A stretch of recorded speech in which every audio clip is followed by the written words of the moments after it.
Hello student. तो आपका स्वागत है आपके चैनल ऑल फॉर यू में। आज हम लोग बात करेंगे ट्रिग्नोमेट्री का थर्ड पार्ट। हम लोग का टॉपिक क्या है, वैल्यू निकालेंगे ट्रिग्नोमेट्रिक रेशियोज का कि 0 डिग्री पे क्या वैल्यू होगा, 30 पे क्या होगा, 45 पे क्या होगा, 60 पे क्या होगा और 90 पे क्या होगा। तो मैंने आपके वीडियो का लेंथ छोटा हो इसलिए पहले से लिख के रखा है, मैं समझा दूंगा। हम लोग क्या किए, हम लोग अभी इनिशियली 0 और 90 को सबसे लास्ट में हम लोग डील करेंगे। पहले हम लोग बात करते हैं कि 30 डिग्री और 60 डिग्री पे सारे ट्रिग्नोमेट्रिक रेशियोज का वैल्यू क्या होगा। मुझे 30 और 60 चाहिए, तो 60 डिग्री किस ट्रायंगल में आता है, इक्विलेटरल ट्रायंगल में। तो मैंने क्या किया, मैं इसको प्रूफ करने के लिए क्या लूंगा, एक इक्विलेटरल ट्रायंगल लूंगा। इक्विलेटरल ट्रायंगल इसलिए लिया गया कि उसका एक एंगल 60 डिग्री हो जाए।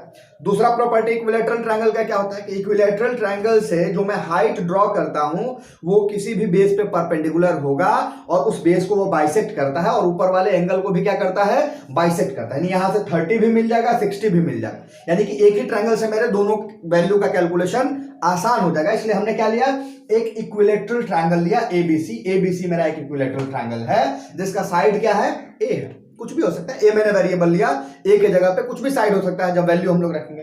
तो मान लेते हैं कि ए साइड का इक्विलेटरल ट्रायंगल एबीसी हमने लिया। कंस्ट्रक्शन क्या किया, एडी परपेंडिकुलर ड्रॉ किया बेसी पे। जैसे बीसी पे एडी परपेंडिकुलर ड्रॉ हुआ, ये 60 डिग्री 60 डिग्री 90 डिग्री 90 डिग्री, ये 30 डिग्री हो जाएगा। ये क्या हो जाएगा, 30 डिग्री। और मेरे पास ये ट्रायंगल मिल गया। क्या मिल गया, एक राइट एंगल ट्रायंगल मिल गया एबीडी।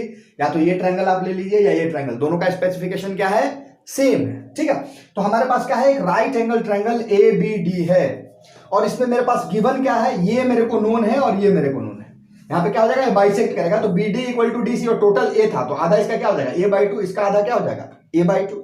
बात समझ में आया? एक इक्विलेटरल ट्रायंगल जिसका साइड A है और हमने कंस्ट्रक्शन क्या किया, उसके एक वर्टेक्स से उसके अपोजिट बेस पे मैंने क्या किया, परपेंडिकुलर ड्रॉ किया। तो उस बेस को वो दो इक्वल पार्ट में डिवाइड कर दिया। तो ये टोटल क्या था, A था। इसका एक पार्ट क्या हो जाएगा, A/2, दूसरा पार्ट क्या हो जाएगा, A/2। अब एक राइट एंगल ट्रायंगल में यदि मुझे तीनों साइड्स पता है तो उन तीनों के रेशियो से मैं क्या निकाल सकता हूं, इस एंगल का रिलेशन निकाल सकता हूं। लेकिन इस ट्रायंगल में मेरे पास क्या पता है, ये वाला साइड और ये वाला साइड पता है, ये साइड नहीं पता। तो हम क्या करते हैं, पहले इस साइड का कैलकुलेशन करते हैं। और ये क्या होगा, इस साइड का कैलकुलेशन करेंगे तो इसका स्क्वायर माइनस इसका स्क्वायर। ओके, सो कंस्ट्रक्शन करने के बाद हमने क्या किया कि इस राइट एंगल ट्रायंगल एबीडी में एडी स्क्वायर का वैल्यू निकालो। तो क्या होगा, AB square minus BD square. अब AB का वैल्यू क्या है, A है, साइड क्या है, A है। BD का वैल्यू क्या है, A/2 है, मैंने रखा वैल्यू। तो A का स्क्वायर A स्क्वायर A/2 का whole square, A square by 4 आया एलसीएम। जैसे ही एलसीएम 4 आया तो क्या हो गया, 4A square minus A square by 4। अब 4A square minus A square मतलब क्या, 3A स्क्वायर बाई 4। ये AD स्क्वायर का वैल्यू है। मुझे क्या चाहिए, AD चाहिए। रूट अंडर कर लें, दोनों साइड रूट कर लेते हैं। जैसे रूट मैं करूंगा तो AD का वैल्यू क्या आ जाएगा, A/2, यानी A स्क्वायर का A बाहर निकला, 4 का 2 बाहर निकला, √3 अंदर रह जाएगा, यानी A/2 √3। यानी कि मुझे ये भी वैल्यू मिल गया। ये वैल्यू कितना आया, A/2 √3। अब मेरे इस राइट एंगल ट्रायंगल में ये भी वैल्यू नोन है, ये भी वैल्यू नोन है और ये भी वैल्यू नोन है। और मुझे एंगल भी पता है, ये एंगल भी पता है, ये एंगल भी पता है, ये एंगल भी पता है। तो इस एंगल के रिस्पेक्ट में सारे ट्रिग्नोमेट्रिक रेशियोज को हम लोग लिख सकते हैं। इस एंगल को जब मैं बेस मानूंगा, यहां पे मैंने लिखा कि नाउ वी हैव, इस राइट एंगल ट्रायंगल में हमारे पास सारे साइड्स नोन है। तो AB का वैल्यू क्या है, A। और वो कैसे बिहेव करेगा, हाइपोटेनस, क्योंकि 90 डिग्री के सामने है। ये क्या है, 90 डिग्री के सामने का साइड है, तो ये कैसे बिहेव करेगा, it will always behave as hypotenuse. ये हमेशा हाइपोटेनस की तरह बिहेव करेगा। नेक्स्ट आते हैं कि BD का वैल्यू कितना है, A/2। तो अब BD जब मैं इस 60 डिग्री को लूंगा तो ये बेस बन जाएगा, जब मैं 30 डिग्री को लूंगा तो ये परपेंडिकुलर बन जाएगा। BD चेंज होगा। 60 डिग्री यदि रेफरेंस एंगल है तो ये बेस की तरह बिहेव करेगा, 30 डिग्री रेफरेंस एंगल है तो ये परपेंडिकुलर की तरह बिहेव करेगा। सिमिलरली AD का वैल्यू ये है, AD बेस बिहेव करेगा जब 30 डिग्री को रेफरेंस एंगल ले, और परपेंडिकुलर बिहेव करेगा, ठीक है, जब 60 डिग्री को एंगल ले। क्लियर है, क्लियर, यानी कि ये दोनों चेंज होगा अकॉर्डिंग टू एंगल। अब डिफरेंट एंगल का वैल्यू कैलकुलेट करते हैं कि अब जब मैं 60 को रेफरेंस लूंगा तो क्या क्या वैल्यू आएगा। सिंपल है, जब मैं 60 को रेफरेंस लूं, जब 60 को रेफरेंस लिया जाए, मैं मिटा रहा हूं, आप लोग पॉज करके इसको लिख लीजिएगा, पॉज करके लिख लीजिएगा, मैं मिटा रहा हूं, ठीक है। और इनके रिस्पेक्ट में ट्रिग्नोमेट्रिक वैल्यूज लिख रहा हूं। क्या लिखूं, ट्रिग्नोमेट्रिक वैल्यूज। चलिए देखिए ट्रिग्नोमेट्रिक वैल्यूज क्या क्या होगा। Now let's see trigonometric values. तो पहले क्या होता है, साइन थीटा का जगह पे क्या है, 60 डिग्री रेफरेंस है, तो साइन 60 डिग्री जैसे मैंने लिया तो साइन क्या होता है, परपेंडिकुलर बाई हाइपोटेनस। परपेंडिकुलर यहां पे क्या होगा 60 के लिए, एडी बाई हाइपोटेनस क्या होगा, एबी। क्या होगा, एडी बाई एबी।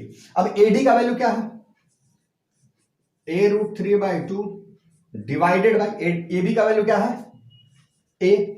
यानी क्या करें, a√3/2 इंटू 1/a। डिवीजन से मल्टीप्लीकेशन में तो रेसिप्रोकल हो जाएगा, ए से ए गया यानी कितना आया, √3/2। साइन 60 का वैल्यू √3/2। कॉस 60 का वैल्यू क्या होगा, कॉस क्या होता है, बेस बाय यानी BD बाय AB।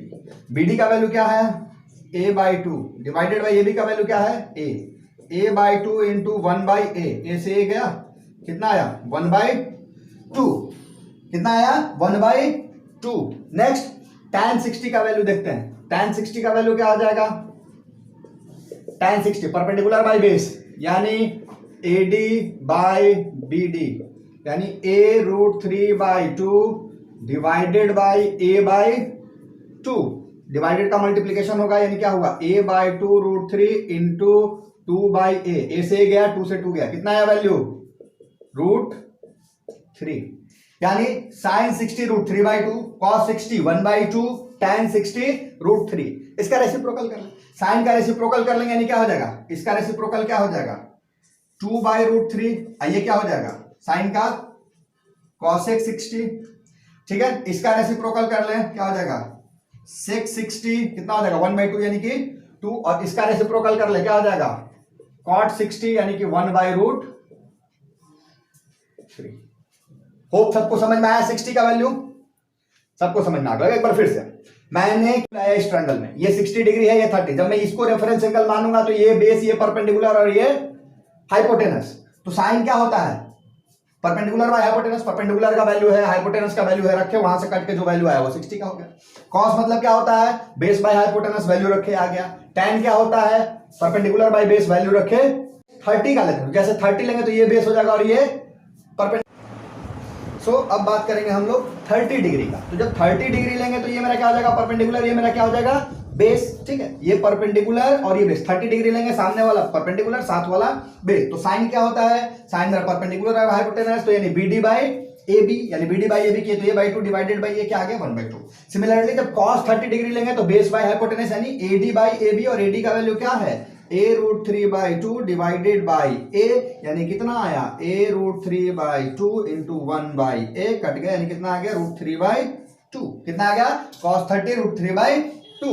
ठीक है, cos 30 का वैल्यू आया √3/2। नेक्स्ट बात करते हैं tan 30 का। किसका बात करते हैं, tan 30 डिग्री का बात करते हैं। ठीक है, तो tan 30 डिग्री के बारे में बात करते हैं। तो tan 30 डिग्री क्या हो जाएगा, tan 30 डिग्री मेरा हो जाएगा perpendicular by base, it means BD by क्या हो जाएगा, AD।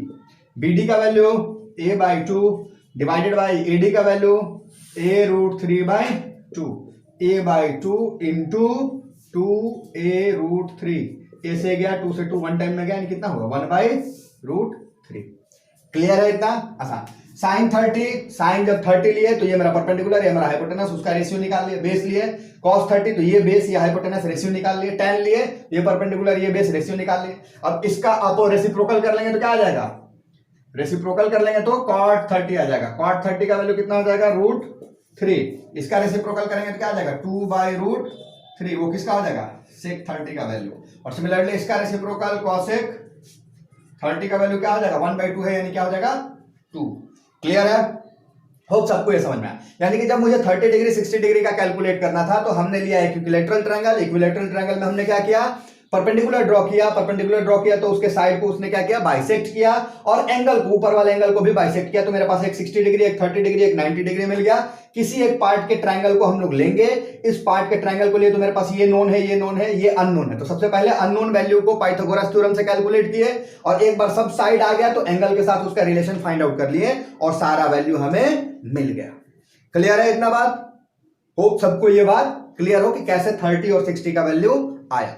नेक्स्ट हम लोग बात करेंगे कि हम लोग क्या कैलकुलेट करेंगे, अब कैलकुलेट करेंगे 45 डिग्री का। किसका कैलकुलेट करेंगे, 45 डिग्री का। अब 45 डिग्री कब आएगा भाई, तो 45 डिग्री लाने के लिए हम लोग जो कंसीडर करेंगे ट्रायंगल को, उसको करेंगे राइट आइसोसेलेस ट्रायंगल। क्या करेंगे? राइट आइसोसेलेस ट्रायंगल कंसीडर करेंगे।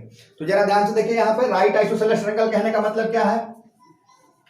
एक राइट एंगल ट्रायंगल लेंगे और आइसोसेलेस है मतलब उसका बेस और परपेंडिकुलर दोनों क्या होगा? सेम होगा। राइट आइसोसेलेस ट्रायंगल कहने का मतलब है कि मेरे पास परपेंडिकुलर और बेस उसका क्या होगा? सेम होगा। मान लेते हैं कि ये मेरा ए बी, ये है ए बी सी, एक राइट आइसोसेलेस ट्रायंगल है, मतलब ये साइड इक्वल टू ये साइड, ये ए और ये ए। जब ये साइड इक्वल हो गया यानी कि ये एंगल इक्वल टू ये एंगल होगा यानी कि एक 90 डिग्री होगा, तो ये क्या हो जाएगा? 45 डिग्री, और ये क्या हो जाएगा?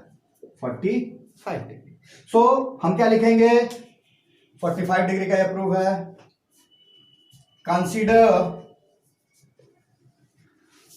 triangle, considered a right isosceles triangle, consider a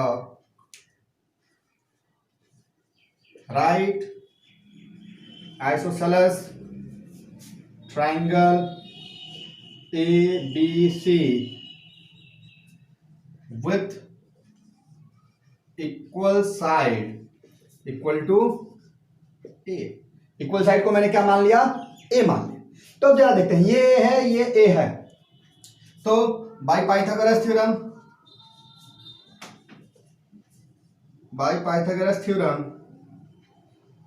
से क्या, यहां पे मेरे पास क्या है?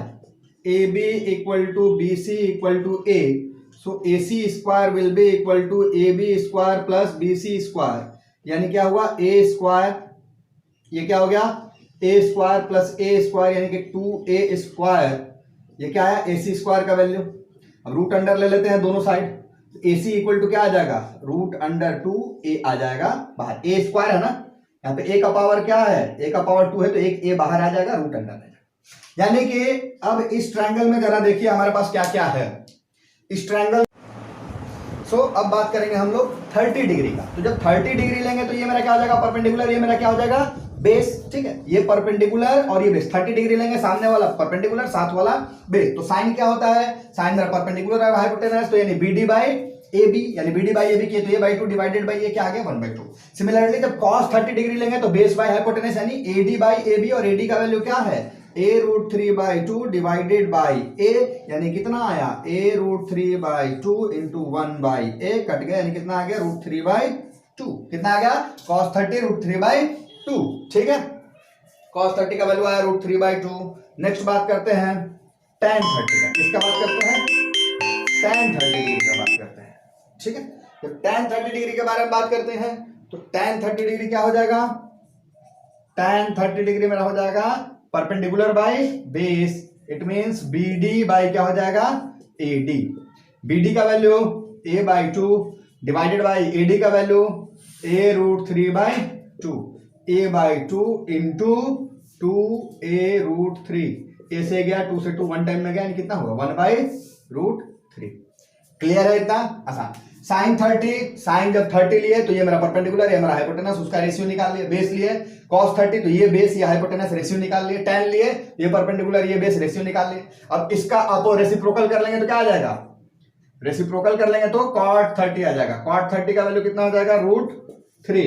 इसका रेसिप्रोकल करेंगे तो क्या आ जाएगा? 2/√3। वो किसका हो जाएगा? sec 30 का वैल्यू। और सिमिलरली इसका रेसिप्रोकल cosec 30 का वैल्यू क्या हो जाएगा? 1/2 है, यानी क्या हो जाएगा? 2। क्लियर है? होप सबको ये समझ में आया। यानी कि जब मुझे 30 डिग्री 60 डिग्री का कैलकुलेट करना था तो हमने लिया इक्विलैटरल ट्रायंगल। इक्विलैटरल ट्रायंगल में हमने क्या किया? परपेंडिकुलर ड्रॉ किया। परपेंडिकुलर ड्रॉ किया तो उसके साइड को उसने क्या किया? बाइसेक्ट किया, और एंगल को, ऊपर वाले एंगल को भी बाइसेक्ट किया। तो मेरे पास एक 60 डिग्री, एक 30 डिग्री, एक 90 डिग्री मिल गया। किसी एक पार्ट के ट्रायंगल को हम लोग लेंगे। इस पार्ट के ट्रायंगल को लिए तो मेरे पास ये नोन है, ये नोन है, ये अननोन है। तो सबसे पहले अननोन वैल्यू को पाइथागोरस थ्योरम से कैलकुलेट किए, और एक बार सब साइड आ गया तो एंगल के साथ उसका रिलेशन फाइंड आउट कर लिए, और सारा वैल्यू हमें मिल गया। क्लियर है इतना बात? होप सबको ये बात क्लियर हो कि कैसे 30 और 60 का वैल्यू आया। नेक्स्ट हम लोग बात करेंगे कि हम लोग क्या कैलकुलेट करेंगे। अब कैलकुलेट करेंगे 45 डिग्री का। किसका कैलकुलेट करेंगे? 45 डिग्री का। अब 45 डिग्री कब आएगा भाई? तो 45 डिग्री लाने के लिए हम लोग जो कंसीडर करेंगे ट्रायंगल को, उसको करेंगे राइट आइसोसेलेस ट्रायंगल। क्या करेंगे? राइट आइसोसेलेस ट्रायंगल कंसीडर करेंगे। तो जरा ध्यान से देखिए, यहां पे राइट आइसोसेलेस ट्रायंगल कहने का मतलब क्या है?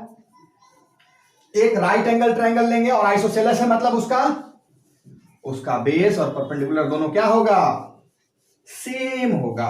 राइट आइसोसेलेस ट्रायंगल कहने का मतलब है कि मेरे पास परपेंडिकुलर और बेस उसका क्या होगा?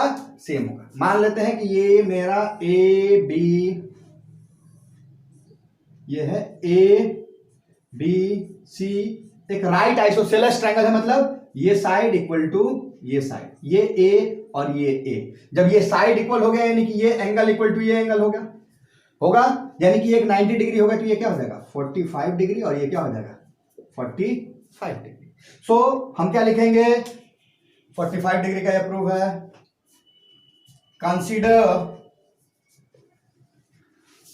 Triangle, considered a right isosceles triangle, consider a right isosceles triangle ABC with equal side equal to A। Equal side को मैंने क्या मान लिया? A मान लिया। तो अब जरा देखते हैं, ये है, ये A है, तो by Pythagoras theorem, Pythagoras theorem से क्या, यहां पे मेरे पास क्या है? A B equal to B C equal to A, so A C square will be equal to A B square plus B C square, यानी क्या हुआ? ए स्क्वायर, ये क्या हो गया? A square plus A square यानी कि 2a square, ये क्या है? ए सी स्क्वायर का वैल्यू। अब रूट अंडर ले लेते हैं दोनों side, A C equal to क्या आ जाएगा? रूट अंडर 2a आ जाएगा बाहर, ए स्क्वायर है ना, यहाँ पे ए का पावर क्या है? ए का पावर 2 है, तो एक ए बाहर आ जाएगा, रूट अंडर आ जाएगा। यानी कि अब इस ट्रायंगल में जरा देखिए हमारे पास क्या क्या है। इस triangle A B equal to B C equal to A है, A C equal to root 2 है, angle A equal to angle C equal to 45। तो कंफ्यूजन ये नहीं करना कि 45 आया कहां से, सिंपल है, देख लेना। मैंने क्या बताया था कि एक आइसोसेलेस ट्रायंगल का प्रॉपर्टी क्या होता है कि जो साइड इक्वल है उसके सामने वाला साइड एंगल भी क्या होता है? इक्वल होता है। वैसे भी ये 90 डिग्री है, यदि इसको मैं x मान लूं और x मान लूं, तो मेरे पास ट्रायंगल का प्रॉपर्टी से क्या होगा? 90 degree plus x must be equal to 180 degree, यानी कि 2x इक्वल टू 90 डिग्री और x का वैल्यू कितना आ गया? 45 डिग्री। तो ये x 45 डिग्री यहां से आया, ठीक है। तो अब मेरे पास क्या है कि इस राइट एंगल ट्रायंगल में मेरे पास 45 ये साइड और ये साइड क्या आ गया? रूट 2a, ये साइड भी नोन हो गया। अब ट्रिग्नोमेट्रिक रेशियोज का बारे, सिंपल ट्रिग्नोमेट्रिक रेशियोज लिखेंगे तो पहले क्या लिखेंगे? कोई भी लेंगे तो क्या होगा? 45 ही होगा। तो किसी को भी मान लो, इसको बेस मानोगे तो भी यही सेम रहेगा, इसको बेस मानोगे तो यही सेम रहेगा। तो साइन 45 का वैल्यू, साइन 45 इस ट्रायंगल के लिए इसको रेफरेंस मानते हैं, तो ये क्या हो जाएगा? ए बी बाई ए सी, यानी कि a divided by root 2a, A से गया यानी कितना आ गया? 1 बाई रूट 2। cos 45 देखते हैं, cos 45 क्या हो जाएगा? बी सी बाई ए सी, यानी कि a divided by root 2a, यानी कितना आया? 1 बाई रूट 2। अब आते हैं यहां पे tan 45, क्या? tan 45 क्या होगा? A B by B C, A B by B C, यानी A by A cancel out होगा, कितना आ गया? 1। रेसिप्रोकल लिख लेते हैं, साइन 45 का रेसिप्रोकल क्या हो जाएगा?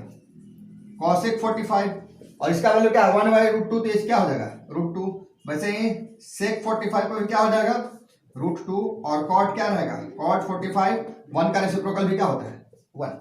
सो जब मुझे 45 डिग्री का कैलकुलेशन करना है तो 45 डिग्री कैलकुलेशन में हमने एक राइट आइसोसेलेस ट्रायंगल को कंसीडर किया। राइट आइसोसेलेस ट्रायंगल मतलब कि वो ट्रायंगल, वो राइट एंगल ट्रायंगल जिसका दोनों नॉन हाइपोटेनस साइड क्या है? इक्वल है। जब नॉन हाइपोटेनस साइड इक्वल है तो उनके साथ बनने वाला एंगल भी क्या होगा? इक्वल, और उसका वैल्यू क्या आएगा? 45 degree. 90 plus x must be equal to 180, 2x equal to 90, x equal to 45 degree. ये बात क्लियर है? यानी ये एंगल 45, ये एंगल 45 मेरे पास आ गया। अब दोनों एंगल 45 आ गया, मुझे क्या ट्रिग्नोमेट्रिक रेशियोज निकालना। मेरे पास है क्या? ये a है, ये a है, गिवन है। तो ये क्या करेंगे? पहले AC निकालेंगे पाइथागोरस थ्योरम से, और उसका वैल्यू क्या आएगा? Root 2a। AC का वैल्यू क्या आया? Root 2a। अब मेरे पास तीनों साइड नोन है, एंगल्स नोन है, ट्रिग्नोमेट्रिक रेशियो स्टैब्लिश करेंगे। तो साइन 45 यदि इसको मैं रेफरेंस एंगल भी मानूं, ये मेरा क्या होगा? Perpendicular, hypotenuse, base. इसको रेफरेंस माने तब भी सेम ही है, क्योंकि दोनों एंगल क्या है, सेम है, साइड भी क्या है, सेम है। किसी को भी आप रेफरेंस एंगल मान सकते हो। 45 मैंने माना, इसको रेफरेंस माना, तो इस समय मैंने क्या लिखा, AB बाई AC। इसको रेफरेंस माना तो क्या लिखा, BC बाई AC, और फिर क्या लिखेंगे, AB बाई BC। सब वैल्यू आ गया तीनों, उसका रेसिप्रोकल कर लेंगे तो बाकी तीनों आ जाएगा। क्लियर है? ये था हमारा किन किन का निकालिए, 30, 60 और 45 का। अब बचा 0 और 90 का, जिसमें थोड़ा सा हमें क्या इमेजिनेशन करना है, तो इसको मैं अभी बताता। So now we will talk about trigonometric ratio 0 and 90 degree. ये बहुत इंपॉर्टेंट है, थोड़ा सा हाइपोथेटिकल है, थोड़ा सा समझना। फिगर को देखिए, मैंने फिगर आपके लिए आसान करके बनाया है।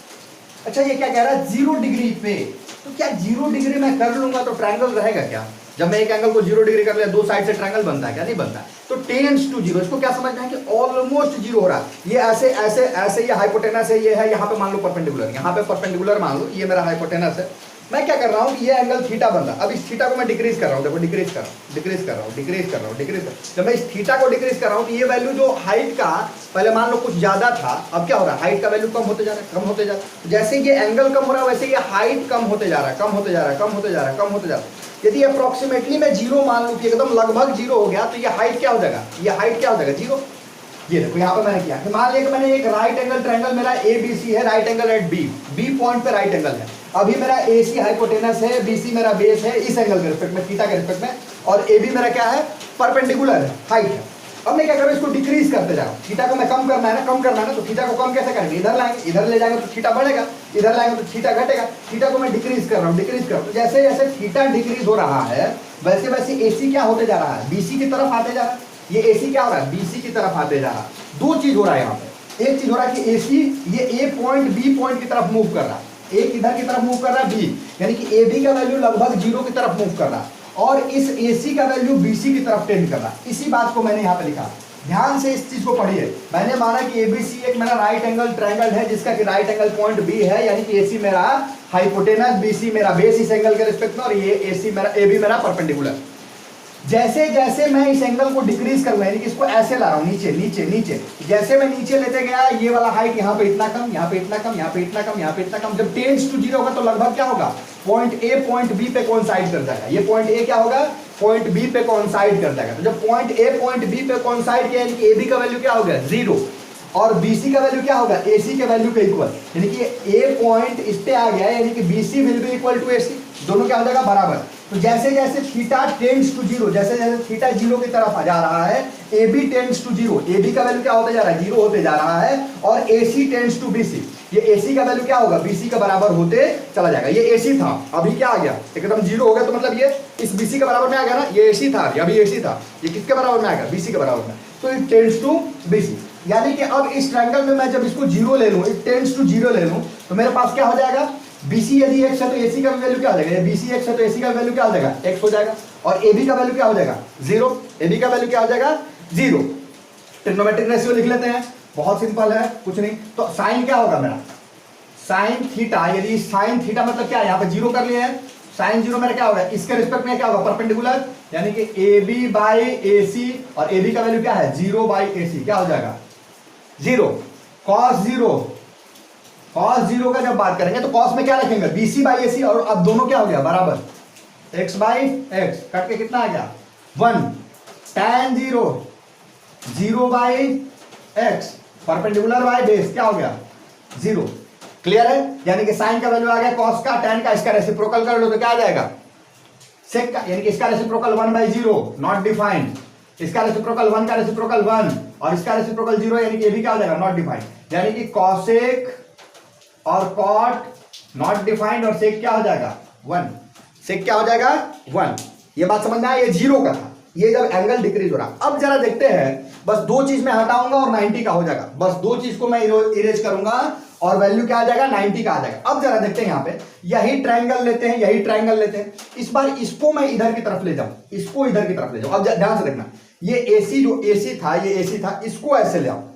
इस बार क्या कर रहा था, इस A पॉइंट को इधर ला रहा था, इस बार C पॉइंट को इधर ले जाऊंगा, यानी कि एंगल क्या होगा, ये बढ़ते बढ़ते यहाँ पे यदि कोइंसाइड कर जाए तो ये थीटा क्या हो जाएगा, 90 डिग्री। ऐसे भी समझना, सिंपल समझना, ये थीटा है, बढ़ेगा तो कैसे जाएगा, ऐसे ऐसे ऐसे, यानी ये 90, यानी कि ये ऐसे जाएगा तो ये वाला पॉइंट क्या होगा, ये डिक्रीज होते होते यहाँ पे आ जाएगा तब 90 होगा। यानी कि दो चीज बदलेगा, यदि ए बी सी एक राइट एंगल ट्रायंगल है बी पे, यहाँ पे क्या होगा, व्हेन थीटा मान लेते हैं कि परपेंडिकुलर बेस हो गया, व्हेन थीटा इंक्रीजेस, यहाँ पे क्या लिख लें, when theta increases, when theta increases, ये थीटा बढ़ रहा है, when theta increases value of BC decreases, value of BC, ये BC का वैल्यू क्या हो रहा है, जब थीटा बढ़ रहा है तो ये वैल्यू ऑफ BC डिक्रीज हो रहा है, ये C पॉइंट B की तरफ टेंड कर रहा है, C पॉइंट B की तरफ टेंड कर रहा है, value of BC decreases when theta is 90 degree, जब थीटा 90 डिग्री हो जाएगा तो ये BC क्या हो जाएगा, BC का वैल्यू क्या हो जाएगा, जीरो, BC का वैल्यू क्या हो जाएगा, जीरो, और ये AC क्या हो जाएगा, AB के बराबर में हो जाएगा, किसके बराबर में हो जाएगा, इस बार देखो, इस बार इसको ऐसे ले जाएगा, इसको ऐसे इधर की तरफ मूव कराते कराते कराते ये ऐसे आया, एक सेकंड रुक जाओ, थोड़ा सा आसान कर देते हैं, इस डायग्राम को थोड़ा सा आसान कर देते हैं। इस बार ये क्या होगा, ऐसे आएगा, ऐसे आएगा, ऐसे आएगा, ऐसे आएगा, जब ये जीरो की तरफ टेंड कर रहा है, ये पॉइंट इधर क्या हो रहा है, जीरो की तरफ मूव कर, यानी कि ये वाला AC क्या हो जाएगा, ये C पॉइंट B पे कोइंसाइड कर जाएगा, तो AC will be equal to AB, AC will be equal to AB। अब मेरा AB क्या था, यहाँ पे AB मेरा क्या था, तो यहाँ पे अब वैल्यू देखो कैसे चेंज होगा, वैल्यू देखो कैसे, इतना बात समझ में आया। जब ये इधर की तरफ जा रहा है तो ये C B की तरफ जा रहा है, यानी कि AC का वैल्यू AB के बराबर में और BC का value zero, so now we have BC equal to zero and AB equal to AC equal to y माने थे ना, y मान लेते हैं। अब ट्रिग्नोमेट्रिक रेशियो का वैल्यू, चलो तो यहां पर ट्रिग्नोमेट्रिक रेशियोस कैलकुलेट कर लेते हैं,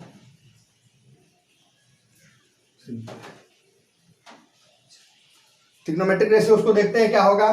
तो अब देखो ये थीटा क्या होगा मेरा 90 डिग्री, तो जैसे ही थीटा मेरा 90, तो क्या लिखे हैं, साइन 90 डिग्री। अब साइन 90 में परपेंडिकुलर तो यही रहेगा, AB बाई AC, AB और AC दोनों क्या है, बराबर है, y बाई y, वैल्यू क्या आ गया 1, cos 90 क्या होगा, BC by AC, BC by AC, BC का वैल्यू क्या है, 0 बाई x, क्या हो गया 0, tan क्या हो जाएगा, AB बाई BC, AB का वैल्यू क्या है, y बाई 0, यानी कि नॉट डिफाइंड, क्या हो जाएगा, नॉट डिफाइंड, डिफाइंड नहीं होगा, नीचे 0 होगा तो नॉट डिफाइंड, ठीक है। नेक्स्ट इसका साइन का रेसिप्रोकल क्या हो जाएगा, कॉसेक का वैल्यू 1 का रेसिप्रोकल 1, या सेक का वैल्यू नॉट डिफाइंड, 1/0 क्या होता है, इनफाइनाइट या नॉट डिफाइंड, और tan का वैल्यू क्या हो जाएगा, कॉट का वैल्यू क्या हो जाएगा, 0 बाई क्या हो जाएगा, y, यानी कितना आ जाएगा 0 डिग्री, कॉट का वैल्यू क्या आ जाएगा 0 डिग्री आ जाएगा। यानी कि ये बहुत इंपॉर्टेंट पार्ट था, इसमें थोड़ा सा इमेजिनेशन था कि जैसे जैसे एंगल 0 की तरफ मूव कर रहा है तो ये ऊपर वाला पॉइंट B की तरफ मूव करेगा, एंगल 90 की तरफ मूव कर रहा है तो नीचे वाला पॉइंट हाइपोटेनस का बेस की तरफ मूव करेगा, और उसके अकॉर्डिंग में एक बार बेस 0 हो जाएगा, एक बार परपेंडिकुलर 0 हो जाएगा, और एक बार हाइपोटेनस क्या होगा, बेस के बराबर में हो जाएगा, एक बार परपेंडिकुलर के बराबर में हो जाएगा, और हम 0 और 90 का कैलकुलेशन कर लेंगे, ठीक है, क्लियर टू ऑल। अब एक बार कैसे इन सारे ट्रिग्नोमेट्रिक रेशियोज को लिखे जल्दी से शॉर्टकट, उसके बारे में बात करते हैं। एक शॉर्टकट फॉर्मूला सबका कैसे लिखेंगे, बहुत आसान है। यदि मुझे टेबल बनाना हो, ट्रिग्नोमेट्रिक टेबल बनाना हो, तो कैसे बनाएंगे, एक शॉर्टकट फॉर्मूला देख लीजिए आप लोग, बहुत आसान है। शॉर्टकट फॉर्मूला में क्या करेंगे, चलिए यहां लिख लेते हैं साइन, कॉस, टैन, कॉट, सेक, लिख लें।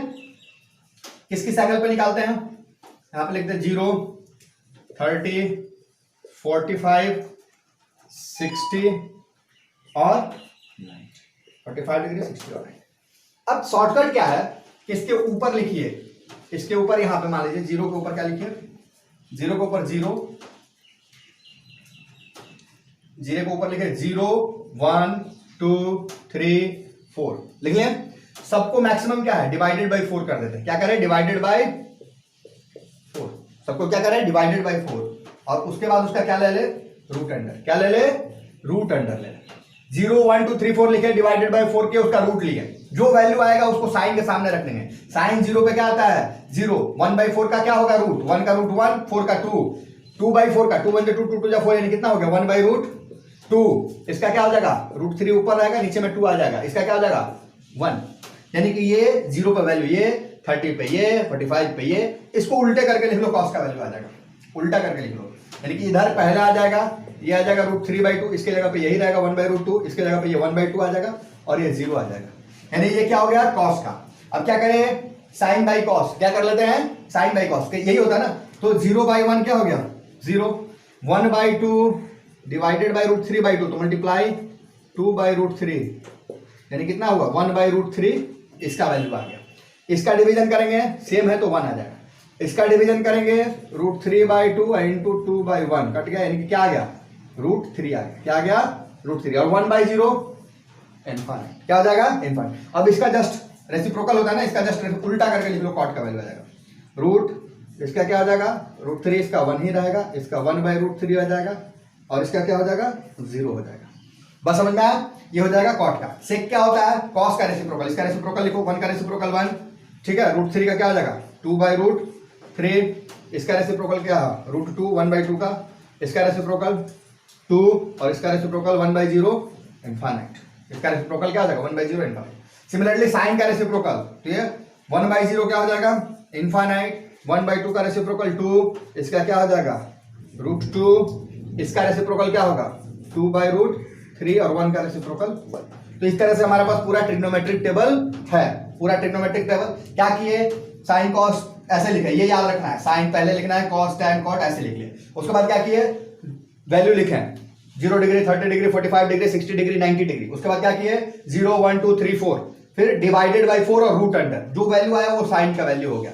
0 पे जो था वो 0 का हो गया, 30 पे जो था वो 30 का हो गया, 45 पे 45 का, 60 पे 60 का और 90 का। इसका अपोजिट लिख लिए वो कॉस का हो गया, साइन बाई कॉस के टैन आ गया, टैन का अपोजिट किए कॉट आ गया, कॉस का रेसिप्रोकल लिए सेक आ गया, साइन का रेसिप्रोकल लिए कॉसेक आ गया। तो ये था ट्रिग्नोमेट्रिक वैल्यू से रिलेटेड कॉन्सेप्ट्स। इससे रिलेटेड क्वेश्चन लगाइए, जो भी डाउट होगा कमेंट बॉक्स में जरूर लिखिए। Thank you.